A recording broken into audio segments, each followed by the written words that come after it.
Excuse me, sir. Has Indraprastha Express already left? Sorry, son. I have no idea. What is the time, sir? It is 2 p.m.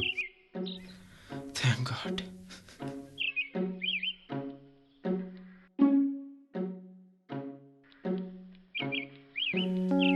Are you late? No, my train is yet to arrive. The right time for Indraprastha is 2:15.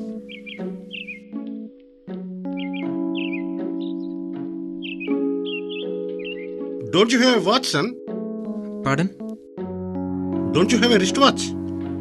Oh, no, sir. Who uses wristwatches these days? I mean, except for a few gentlemen like you. I use my mobile phone instead, but the battery is down.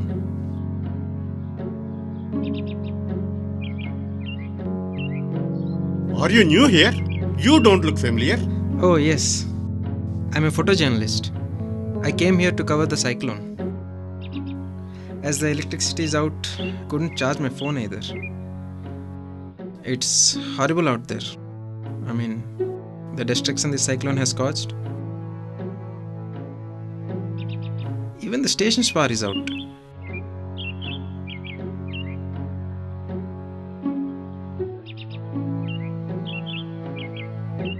Okay, sir, I'll just...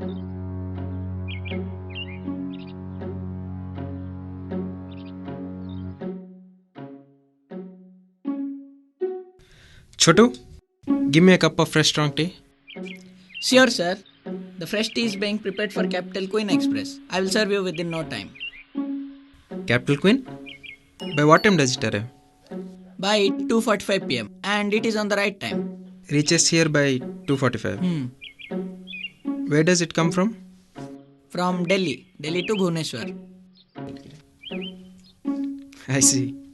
You serve fresh tea for Capital Queen passengers and ready-made tea for Indraprastha. No bias for or against any train, sir. We serve fresh and best tea for the travelers of all trains, even for Indraprastha. What do you mean? Indraprastha is yet to arrive within 10 or 15 minutes. No, sir. The right time is 2:15 to arrive and 2:20 to depart. The train has arrived as per the schedule and departed accordingly. What? What's the time now? It's 2:35. Oh my God, I'm screwed.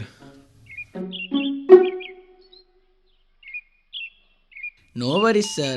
Within 1 hour another express would arrive, which goes northward. You can travel even with the same ticket. Have a seat and enjoy your cup of tea.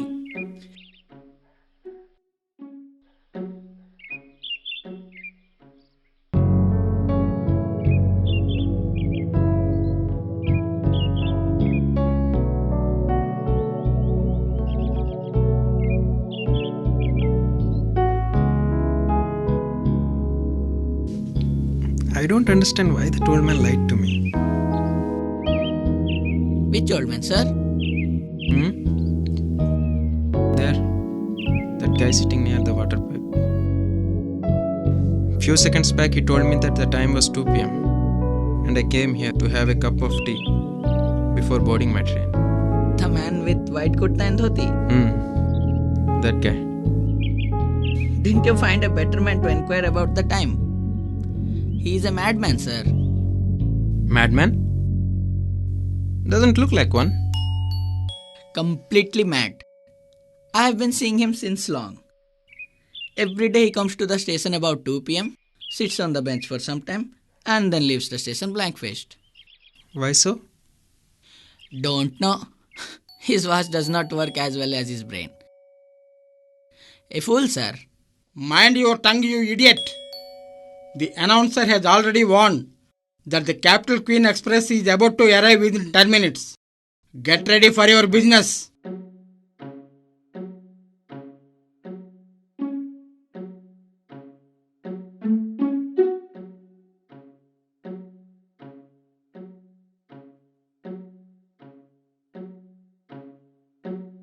I know it's wrong the way he spoke, but why did you get so hyper?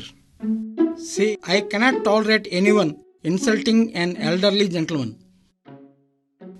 He sure is an elderly person, but not a gentleman. I mean, what benefit does he get by misleading someone? Misleading? What misleading? He does not mislead anybody except himself. What does that mean? However, he gave me wrong time when I inquired. Yost always says that he had a defective wristwatch. Do you want me to believe that he doesn't know the condition of his own watch? It's not a question of belief, it's a fact. What? He doesn't know the condition of his own wristwatch? Precisely, yes. How come? It's absurd. He does not wear it all the time.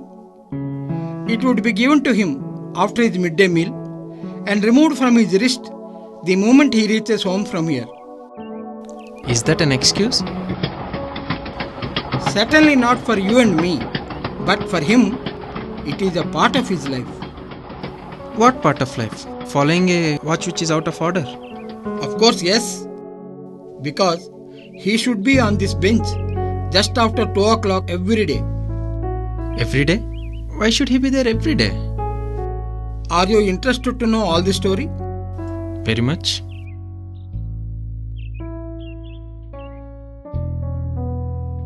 This old man was a professor in English.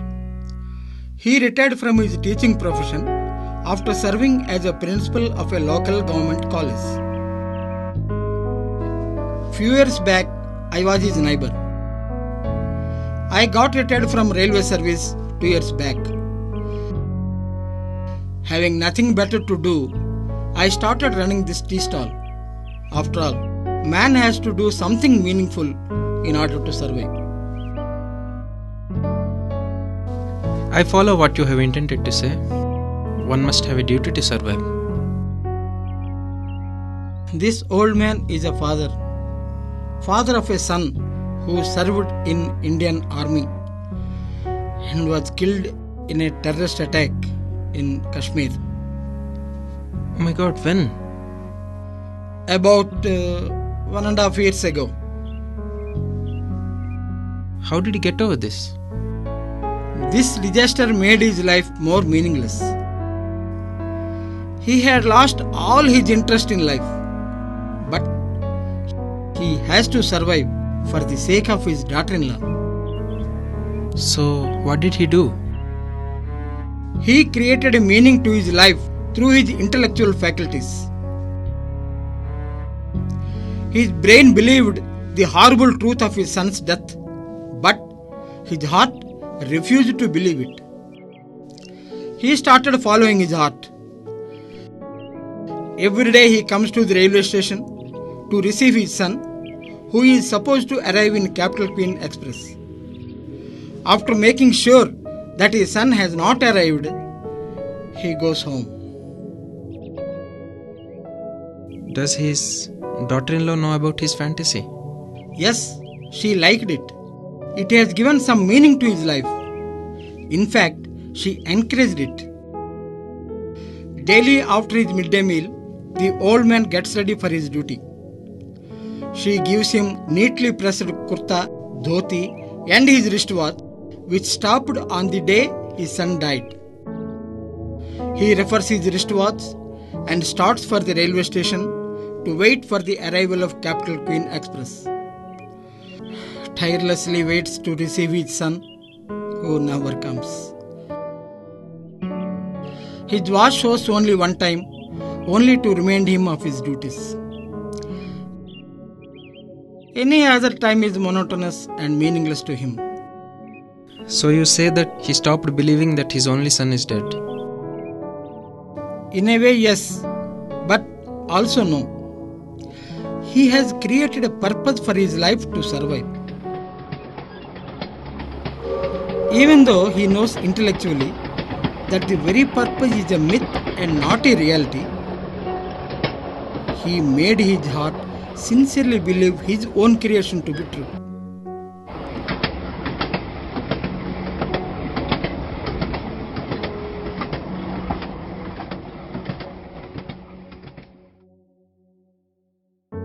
His story is painful, interesting, and sentimental.